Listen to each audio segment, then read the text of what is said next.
Thank you, Travis. Okay, I got another suggestion. Yes.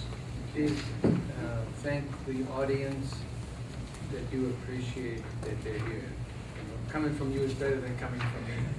Oh, you mean, you don't think I'm capable of doing that? Oh, no, you are capable of doing it. I'm just saying. I said that at the outset. I appreciate everybody being here. Thanks for coming.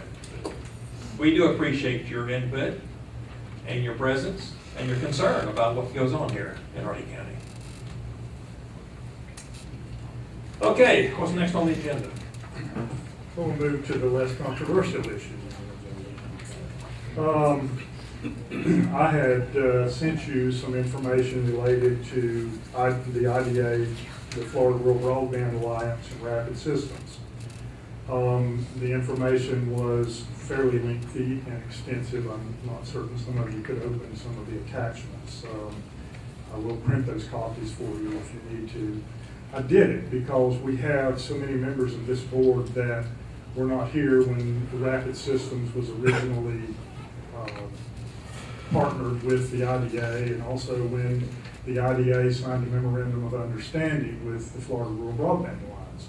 So I felt like it would be good for each of you to have some type of historical perspective related to the background of the situation. Rapid Systems has had an onerous burden placed upon them, and I see several different attorneys in the room, and at this time I would like them to make a presentation related to a request for us to share some of the cost of these burdens. I do not have a recommendation for you. They will make a presentation and we will debate the appropriateness thereafter. Who is here for Rapid? Stephen? Yeah, start.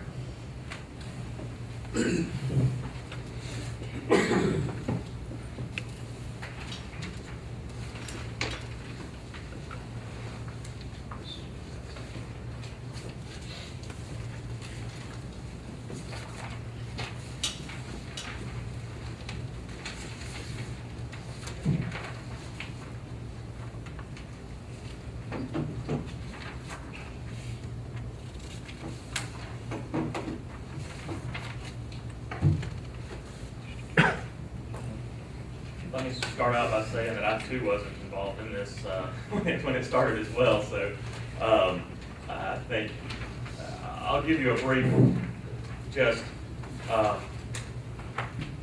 recap, I guess, and a lot of that was contained. The historical references were contained in the information that Mr. Lambert had already sent out. But essentially, the project, the Rapid Systems IDA project, predated any involvement with Florida Rural Broadband Alliance.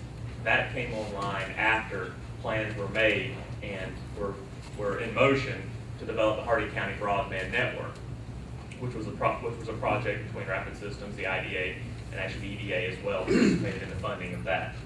So when the opportunity was recognized as an opportunity at the time to participate with the Florida Rural Broadband project arose, it changed the nature of the project. And that those changes were documented in basically a memorandum of understanding. And I'm just to be real frank, I mean, it kind of is a mess. I mean, I'm not gonna pretend it's not, because we can't just throw a blanket over it and pretend that it's not. It's a memorandum of understanding, which generally is something that would predate a formal written agreement. It never was incorporated into a formal written agreement that had termination provisions and exit clauses and all those types of things. So at some point things began to function in a manner that were not contemplated whenever the memorandums of understanding were executed. And in that context, there were costs incurred by Rapid Systems to make changes to the network to conform to the concepts that were contemplated by the memorandum of understanding. The memorandum of understanding is not functioning today as it was supposed to, and these costs, which were incurred by Rapid Systems, have been paid by Rapid Systems, and they're continuing to pay them. And the purpose of the discussion this morning is to propose a share, basically a split of those costs, because there are certain of them are stranded costs that were investment made by Rapid Systems to reconfigure components of the system. Certain of them are ongoing costs, which are to provide for the payment of capacity, which was which was contemplated to be incurred by Florida Rural Broadband Alliance, which they are not incurring, and that Rapid Systems is incurring now, basically to keep the lights from going out on the system. And you know, that's probably the 30,000 foot view of the thing. The numbers that are on the spreadsheet are the detail, and I know I didn't bring copies of all the invoices, but I know they were circulated previously. I don't know if you had a chance to review them or see that, but there are invoices that back up the numbers that are on the spreadsheet. So these aren't just numbers that were conceived or estimated. Essentially, we've broken up the first three tiers, if you want to call it that, of the spreadsheet that I've passed out. Are the expenses that have been incurred to date. The top line, the top chunk, let's call it that, were the initial investment, which are essentially the stranded costs that were hard costs incurred to reconfigure the system. And the second chunk are expenses that were incurred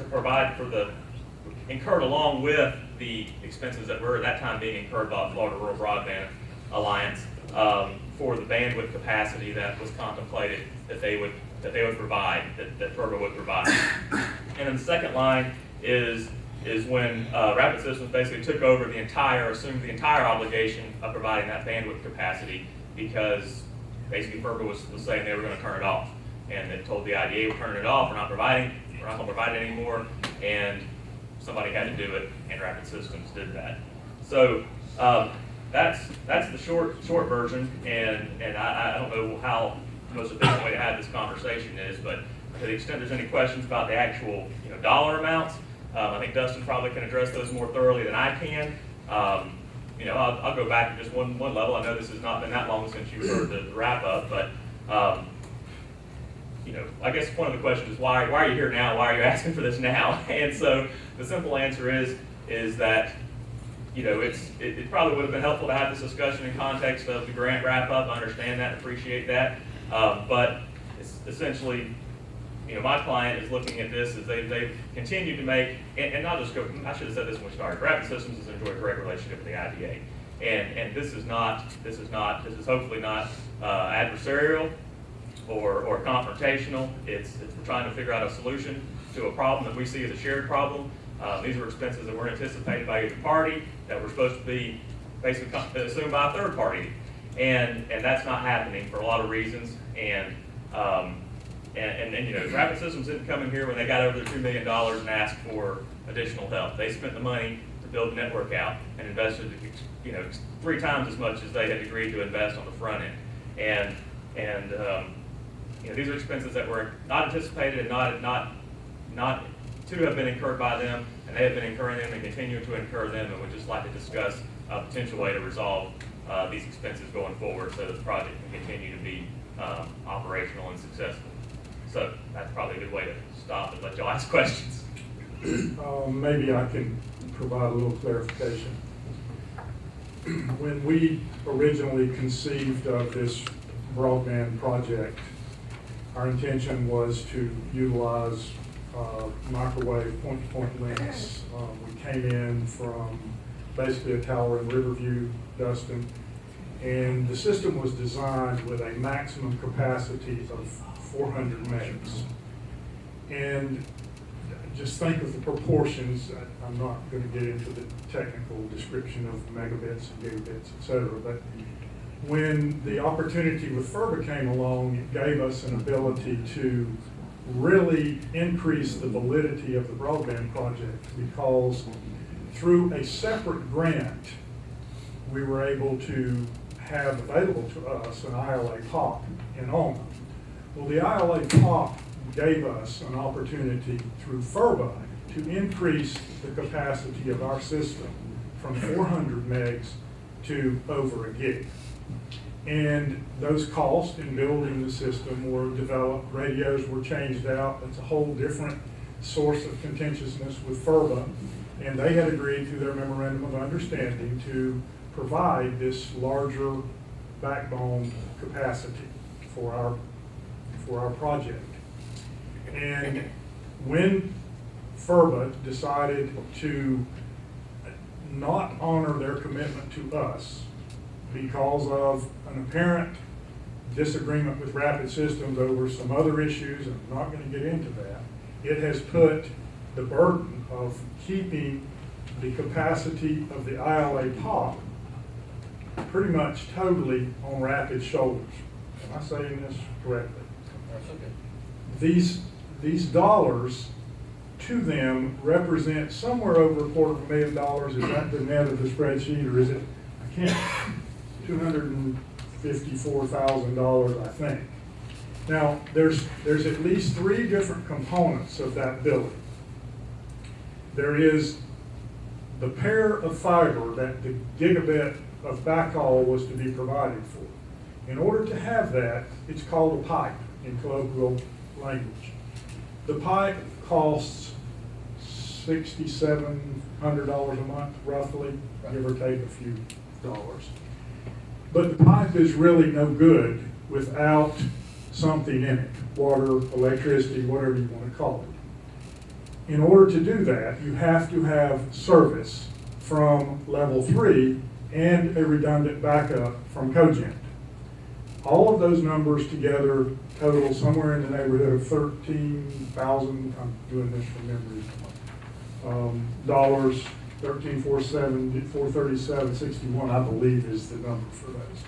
So I asked Rapid, first, I do not think we have any legal obligation to pay anything. I want to make that clear. But I do think if we are going to share in the cost of this system, and it is still our system, we have to consider how these extra costs are borne for some period of time until they're resolved. I also concluded and said that whatever we do, I want to reserve the right to come back to Rapid or FERBA and ask them for some form of remuneration. But I'm not certain today, and maybe Dustin could shed some light on this, exactly what the fair apportionment of the Hardy IDA's part of this $13,000 a month is. It appears to be approximately half, but neither do I know the starting date. I'm not certain that FERBA's contract says they were to provide this service for 5 years. They paid for it 3 years ago. They lump sum paid level 3 this money. Whether or not their intention was to start charging us for 5 years, the date the ILA POP went hot or not, I don't know. So my solution to this would be to determine a fair pro rata share of the costs related to the date the ILA POP was lit, which is probably, as one aspect of this, sorry about that, and then move to the date that they terminated the service and directed us to find an alternative method for backhaul. Dustin did that, and he has been paying money for that since October of 2012. And so I'm looking for some type of shared cost with the caveat that we will seek remuneration just to keep the health and viability of our broadband project moving. I think, we could turn off the ILA POP, but it would certainly have a chilling effect on the validity of our system, the capacity of our system. It could impact what we're doing with Continuum, Tech River. It could impact PF Man. It could impact the other businesses at the Commerce Park that are relying on additional bandwidth. And I don't know what else to say to you at this point in time, other than I recommend us trying to find a fair, equitable sharing of these costs until it's all sorted through. Bill, can you clarify, you said a minute ago that this was our system. Is this our system because we have customers that will ultimately be connected from Hardy County, or is it our system because we actually have title to something? It is our system until we transfer title. And we cannot transfer title because we have, and I will let one of the attorneys address this if they want to, but we have what we believe to be an improper UCC lien on the equipment. that has to be settled. So again, Rapid has, you have an audit where they have demonstrated they were only obligated to spend $2 million in match. They went above that with an expectation of really having a much larger system that was going to serve a much broader area. The audit revealed their actual cash investment was $2.7 million, I believe, and then a total investment of somewhere in the neighborhood of $6 million. So, is this getting clear with some of you? So, we have a system, we have title to it. Once the lien is cleared up, then that system goes to Rapid System. Yes. The title goes to Rapid System. We had The hoped. lien is from FERPA. The lien is from FERPA, yes. For how much money? Well, the lien is based on the value of the equipment. They sent me an invoice for the lien that was around $92,000. I have proffered that we would escrow money for the equipment in order to get whoever to release the UCC1 filing. And we just haven't moved far enough legally through this process to really get to any resolution or reconciliation. Bill, that is the 92,000 is from, they took our equipment down, put their Yes. equipment up, then they Yes. expect us to pay for their equipment. Yes. And the costs related to taking it down and then restoring the system are far more than the equipment. Can I have a question? Is FERPA trying to intentionally shaft the IDA of Hardy County? And weren't you a representative on FERPA for a while? Or do we have, does Hardy County have a representative on FERPA? I don't think intentionally trying to shaft Hardy County is the right description.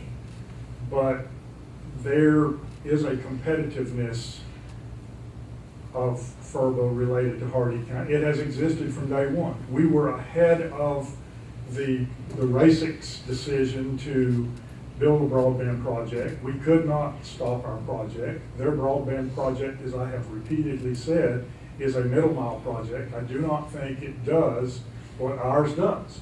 Ours actually provides service to individual entities. And the FERPA project is basically providing transmission capacity of broadband from point to point. There still has to be an ancillary connection to someone that is going to be an internet service provider for their system to ever really cash flow properly. We never wanted, back when this board voted, we voted graciously to allow our assets, in conjunction with Rapid's assets, to be utilized for a matching grant so that these other counties could have access. But we caveated our memorandum of understanding between the IDA and FERPA with the understanding that there would have to be a separate memorandum of understanding with our partner and our contractor, Rapid Systems. And if memorandums of understandings can be breached, there has been numerous breaches. I do not know of any breach or any fault on behalf of the Hardy County Industrial Development Authority at this point. And frankly, I am not aware of any breaches or faults on behalf of Rapid Systems. So it's FERPA's problem, in your opinion? I think it's a stimulus federal program, try not to say profanity. Yes. Yes, sir. Let me see if I understand, because I may have some solutions. We can talk at another point. Is this microphone? Get up to the mic if you would, please, sir. And I know we're Getting out of order. yeah, getting a little out of order, but let's. Yeah, man. The question that I have a couple, because I may have a way to work through the spaghetti for you. First, is this a CLEC issue? Yeah. Okay. Second is the hardware itself.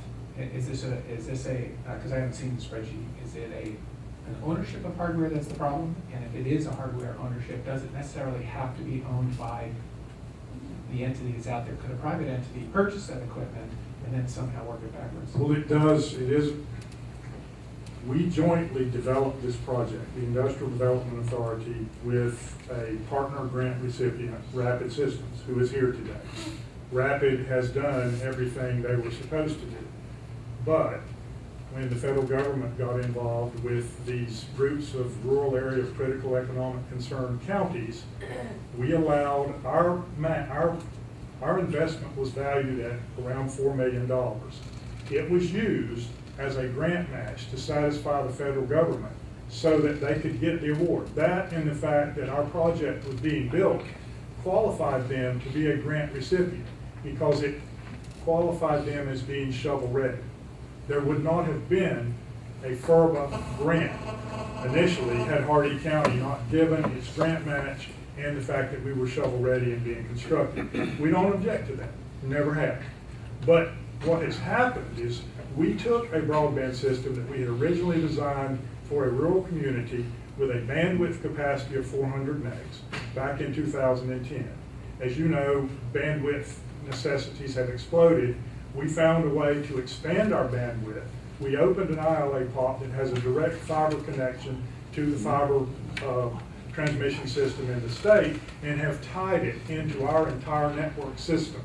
The issue that's here before us today is simply a sharing of those costs in an interim fashion until these legal issues are sorted through, in order, at least from my perspective, to maintain the viability and validity and bandwidth capacity of our system.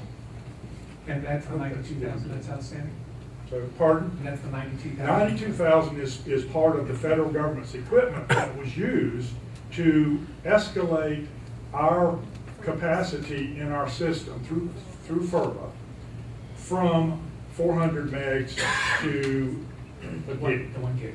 Actually, that equipment has nothing to do with this. No, I know, it's. Yeah, he that's just asked the totally question. separate. And the equipment is a totally separate issue relative to we're really talking about the services that have to be paid for with Level 3 and Cogent and a leased space on a fiber optic cable from Ona to Tampa.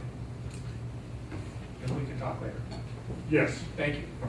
Is this an annual, will be an annual expense if it's not sold for the next year?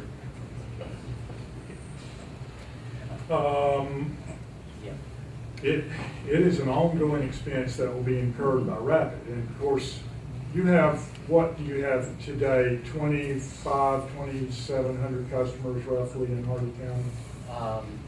Around 3,000. And the other issue is we really had some artificially lower rates because of the subsidies, and we can't transfer the assets. Dustin, one other aspect of this would be to develop a rate increase and share that over the customers that are in the county. That's just a part of what we're working on and hope to be able to work through that.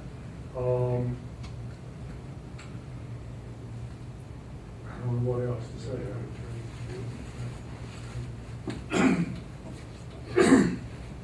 The cost of the increased, Go ahead.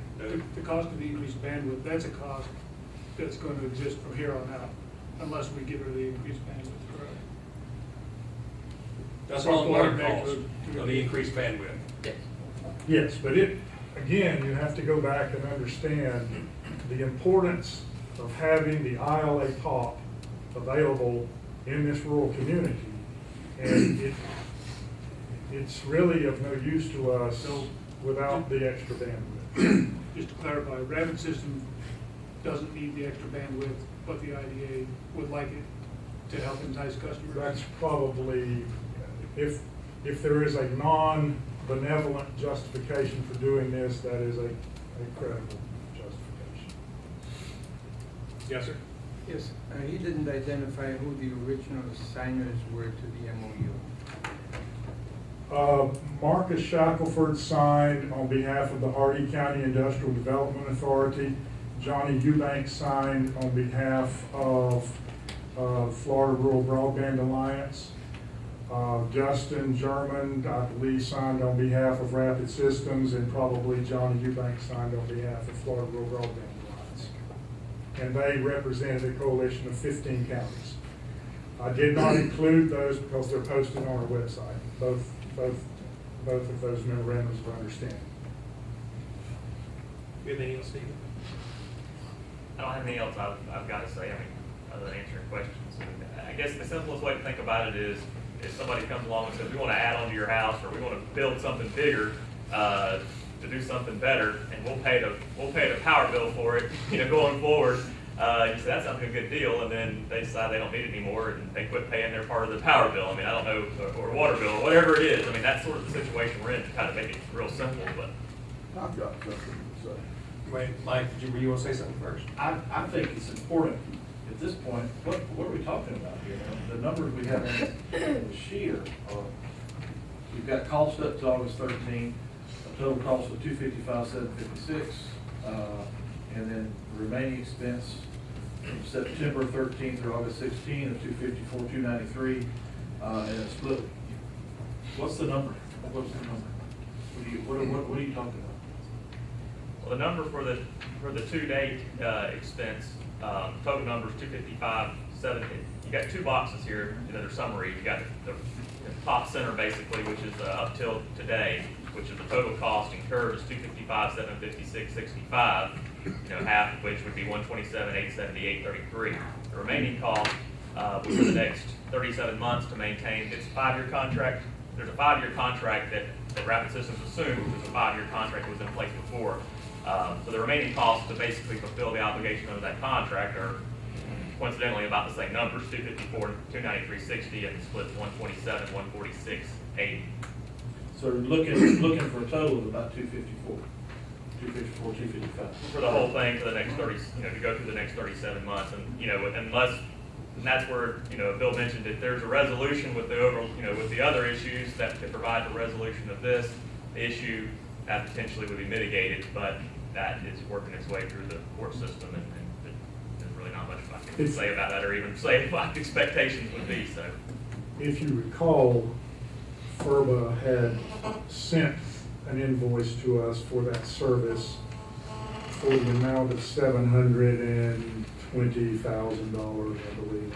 It's been several months ago, and then they withdrew the invoice, but it was really for two types of service. One would have been from Ona back over to level 3 in Tampa, and I guess the other would have gone down through Napa of Americas and back over to level 3 or Cogent in Orlando. And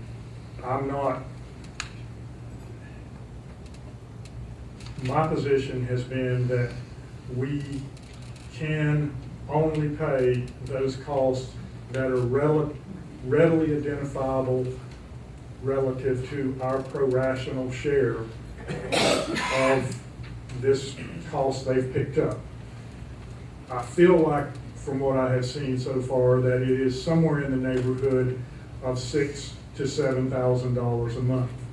I feel like that we should consider paying them from October 12th, the date that FERBA noticed us to replace the service they were providing through today, and then maybe we'll make a second payment relative to the first year and allow some of the lawsuits and litigations to go on and take this issue back up.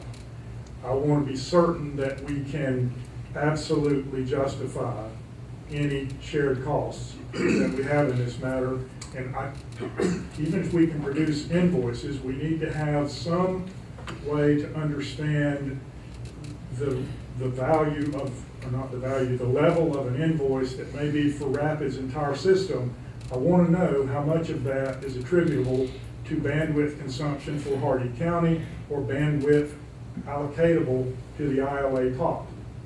And I have asked for this information, and I mean, they're trying to produce it, but we don't really have it in a point that is where I can lay it in front of the public or auditors, and, I mean, I just have to have additional backup. I do feel like that we can make a partial payment, to help them in the shared cost, but that's up to the board. What's the intended, what's gonna happen to this increased bandwidth when the contract runs out? Is it gonna be renewed, is it gonna be continued by Rapid Systems, is it gonna be shut down?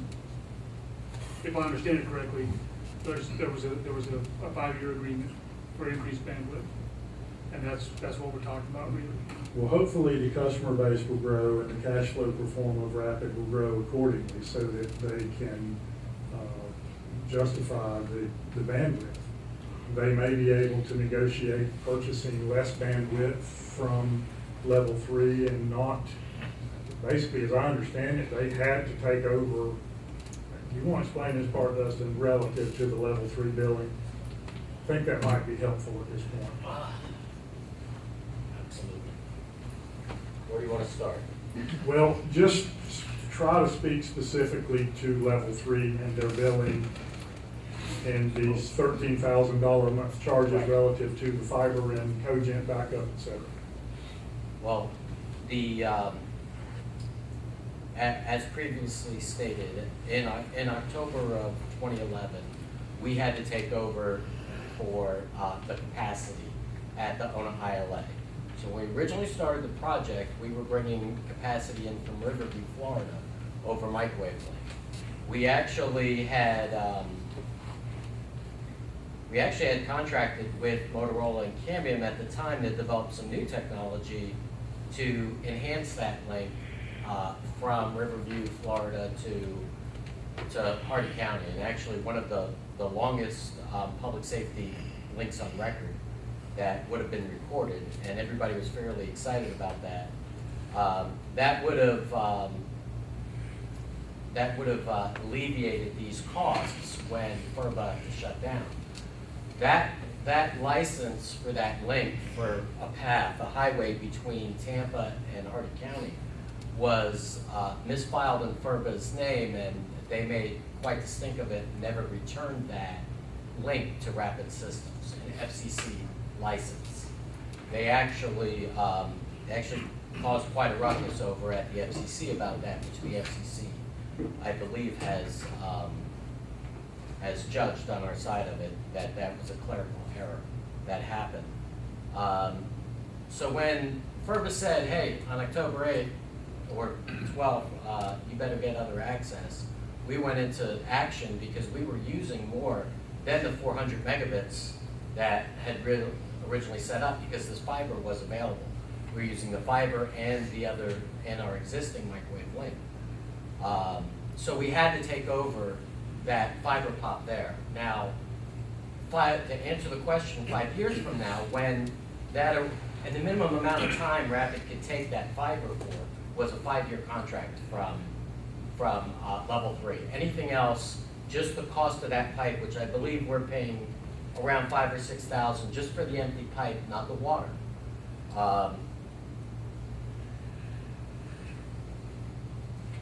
Would have been about double that if we would have tried to cut it down to a 3-year or a 1-year term.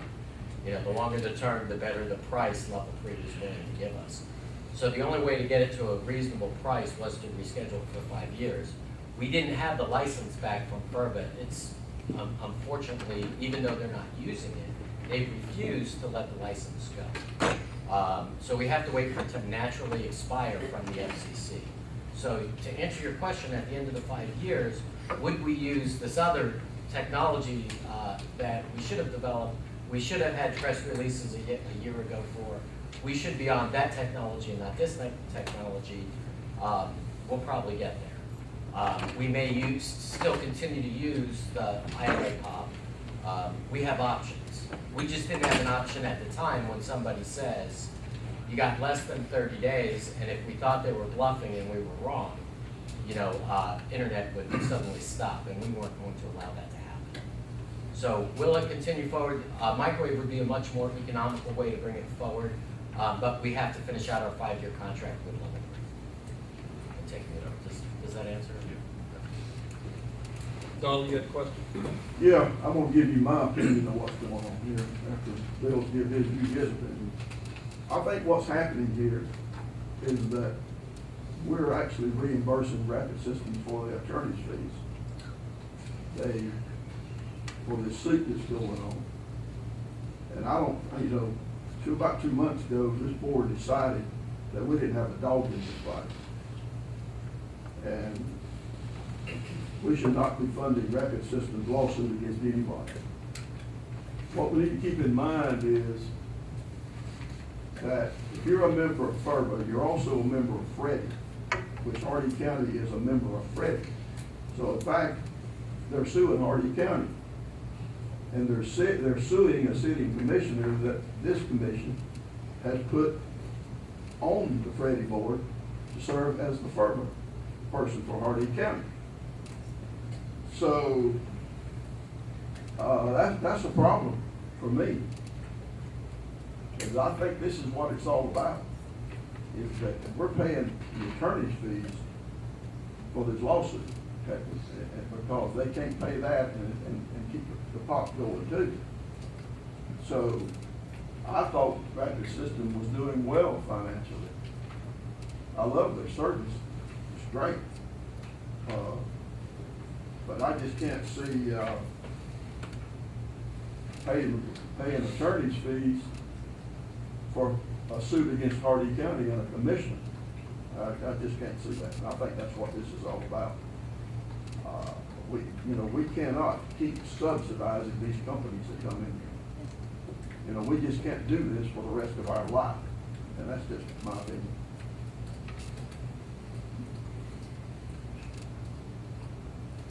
Any other questions, comments, report? Yes. Who actually owns the fibers? Which fibers? Any of them, help me out, because I don't even know what POP stands for. Okay, Rapid owns the fibers between the ILA facility and the connection to our facilities, whether it be the concrete monopole or the data center in Oak. So that's microwave at the concrete pole. The concrete pole is But the actual microwave fibers, between the pole and the level 3 facility. you own the fibers. We own those fibers. Okay. Now, there's then the fiber from the building in Ona that goes all the way to level 3 in Tampa. Now, that fiber is owned by level 3, and that's what we're releasing. Okay. Now, I read something in here about monopoly, I think, and wouldn't we want to have competition so that we avoid a monopoly, or would it be a monopoly by concentrating on Rapid System? What do other companies, give me an idea if there's any competition from other servers or companies to provide the internet to customers? Is there competition? Can I answer that for you? Oh, and The reference was to monopolistic competition in Hardy County prior to Rapid Systems. We basically have only had one telecommunications provider here, Embark, CenturyLink, Sprint prior to that. They picked and choose where and who got what service. Bandwidth created a more perplexing problem because they would have had to change out enormous numbers of switches because they can't run enough broadband data across copper over certain distances. When we decided to do our program, we decided that we wanted a ubiquitous program that would cover the entire county, that would be available to everyone. We also had it as an open system so that other entities could utilize our system if they so chose to. So really what we were doing is changing from monopolistic competition and encouraging real competition. It wasn't long after that, Comcast entered the picture in Hardy County, and they started offering services for bandwidth and bundled packages together, but neither CenturyLink nor Comcast can provide broadband services to all of Hardy County, to the most remote rural areas. They can in certain limited capacities, you can get dial-up, but what we did was to provide something that was available to everyone and change the original monopolistic competition that existed.